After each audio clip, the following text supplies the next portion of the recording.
আসসালামু আলাইকুম। আমরা আজকে এই জমিতে কাঁচা মরিচের ফুল লাগাবো। তো কালকে আমরা ফাইনালি জমি কমপ্লিট করেছি। তো ওনাদেরকে অর্ডার দেওয়া ছিল, তো ফুল নিতে গিয়েছিলাম। তো উনি বললো যে আসার সময় একটা ভালো কার্টুন নিয়ে আসো, কার্টুনে করে ফুলগুলান নিয়ে আসলে ওগুলান ভালো থাকে আর নষ্ট হয় না।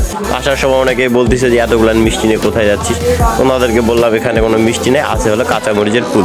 তো আমি জমিতে আসার পরে খুলে দেখলাম ফুলগুলান অনেক সুন্দরভাবে সাজিয়ে দিয়েছে।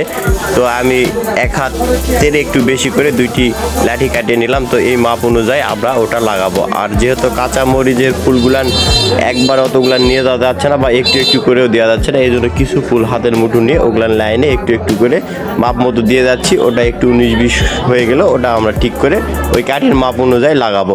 তো এই আমাদের কাঁচামরিচ লাগানোর কোনো পরিকল্পনা ছিল না, বা আমরা আগে এরকম কোনো আবাদ করে থাকি নাই। তো এই জমিটিতে আমরা এই ব্যতিক্রম আবাদগুলান করতেছি। আমাদের যে আবাদগুলান করি ওগুলান মূলত একটু অল্প পরিশ্রমের আবাদগুলান হয়ে থাকে। তো এই জমিতে ফুল ক্ষেতের চেষ্টাটা করা হচ্ছিল। এই জমিতে আগে ছিল হলুদ ছিল, তো হলুদ উঠে নেওয়ার পরে এই জমিটি ফাঁকা আছে। তো এই ফাঁকা জায়গাতে কি করা যায়, এই পরিকল্পনার থেকে এখানে কাঁচামরিচ লাগানো হচ্ছে। আর আগামীতে কাঁচামরিচের অনেক দাম বেশি থাকে, সেই সময় যদি খুব ভালোভাবে যত্ন করে যদি মরিচ লাগাতে পারি, এখান থেকে অনেক লাভবান হওয়া যেতে পারে ইনশাল্লাহ।